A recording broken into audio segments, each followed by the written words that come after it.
These EPSONs received one of our Hot Product Awards. Think of those as our equivalent of an Editor's Choice Award. I received the engineering sample of the Home Cinema 2040 shortly after the announcement in early August. The timing was just close enough for it to squeak into the most recently posted 2015 Best Home Theater Projectors report. In that report, which was published about 2 weeks before the shooting of this video. In that report, the EPSON Home Cinema 2040 and the 2045 received our best-in-class entry-level, that's under $1,000, award as Best Value Projector. Let's start with an overview of these projectors. These two EPSONs, the Home Cinema 2040 and 2045, have official $799 and $849 price tags. That puts them into our entry-level category for the purposes of our annual report. Our report, by the way, only covers 1080p and 4K projectors.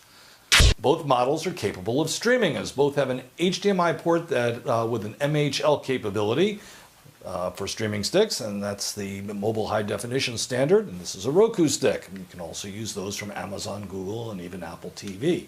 The only difference between these two models is that the HC 2040 lacks the built-in MejorAca WiDi that the 2045 has. The 2045 can stream and do direct screens directly from MejorAca equipped laptops and other devices.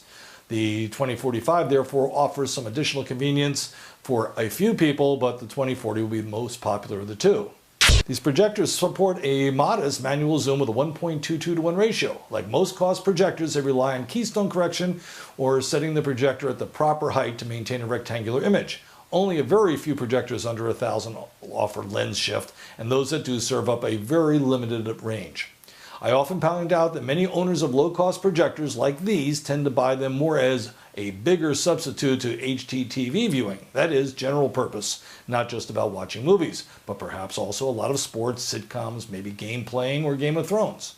I do complain typically that there's one missing feature in lower cost projectors in general, and that is particularly good for sports viewing that many people like for all non-movie viewing, and that would be CFI, Creative Frame Interpolation, aka smooth motion. The Home Cinema 2040 and 2045 are the exception to the rule in that they both offer CFI. With most brands lineups, you have to spend $1,500, $2,000 or more to get this capability.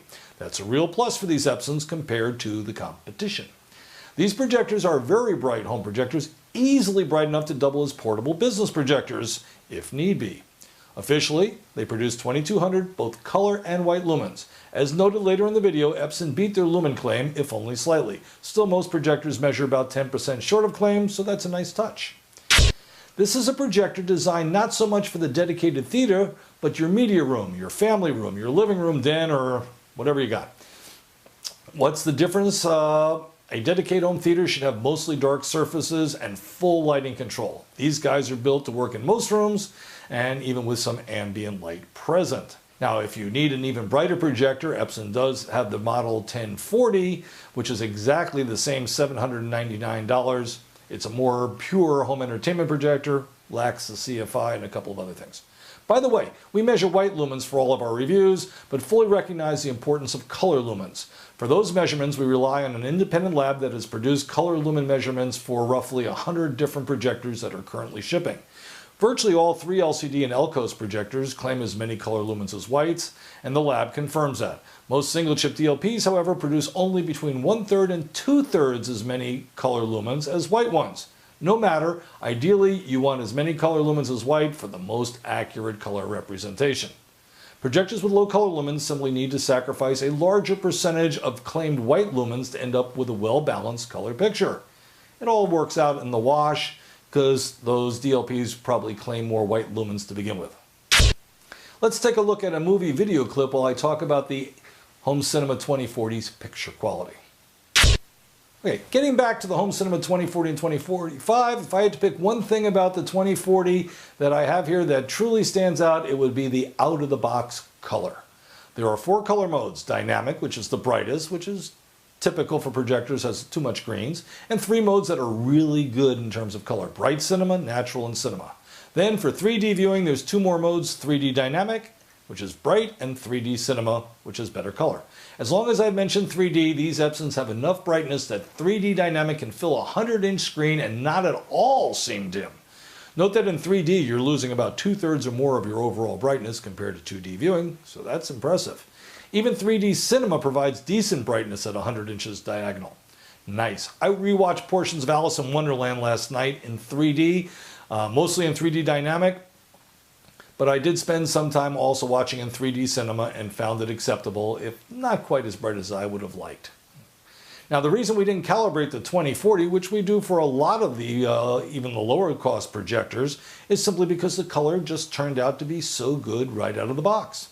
I mean, virtually everyone should be happy.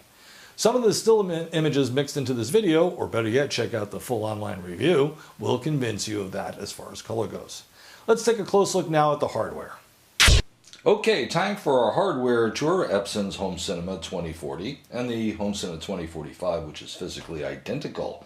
Let's start in the front. There's a door right here which acts as an AV mute, also protects the lens when not in use.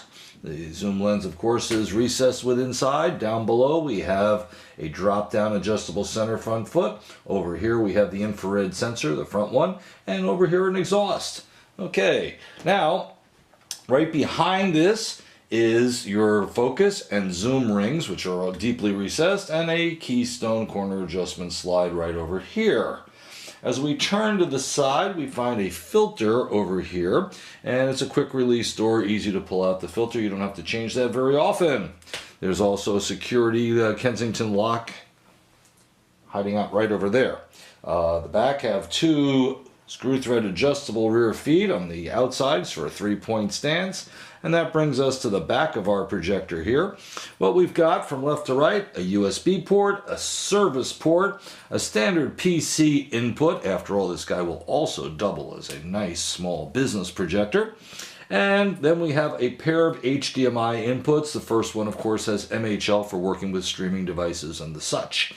In addition, going down the center here, a standard composite video and a pair of matching stereo inputs, all RCA jacks, and there's a stereo mini audio output so that you can feed the sound that might be coming in from a streaming stick right out to an external stereo system, home theater in a box, whatever you've got that has bigger sound than the built-in but small speaker that is included with the EPSON.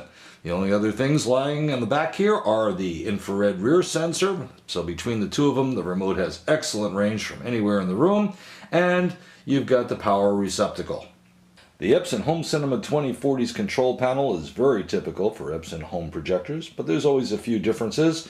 We start off with the power over here. We have this assortment of indicator lights, including lamp and temperature. The new home screen, which is, this is the first projector we've seen it on, is a one-touch button away, and right below that is the standard source, which will allow you to toggle between all the available sources. That leaves our main navigation area, starting with the menu, our 4 arrows in a diamond configuration, up, down, left, and right, and the escape button, which takes you back up one menu level at a time. By the way, when you're in the menus, pressing menu a second time closes the menus. Now, each of these 4 arrow keys has a dual function when not in the navigation system. Keystone correction, again, is on the top and the bottom, and speaker volume on the left and the right. Of course, basically all this stuff can be controlled using the remote control through the menus. And that concludes our tour of EPSON's HC2040 and HC2045. Hey, welcome back. Don't forget that at only 6.4 pounds and with a built-in speaker, this projector can easily go mobile. Take it out back for a movie night or schlep it with you on vacation, or maybe take it to a friend's for some gaming. It'll fit into a backpack. Speaking of gaming, the input lag times are very acceptable. That should please all but the most hardcore gamers, the kind that buy specific monitors and graphics cards, expensive ones with virtually no lag. Let's say that the lag should be okay for all but those pesky top 1% hardcore gamers.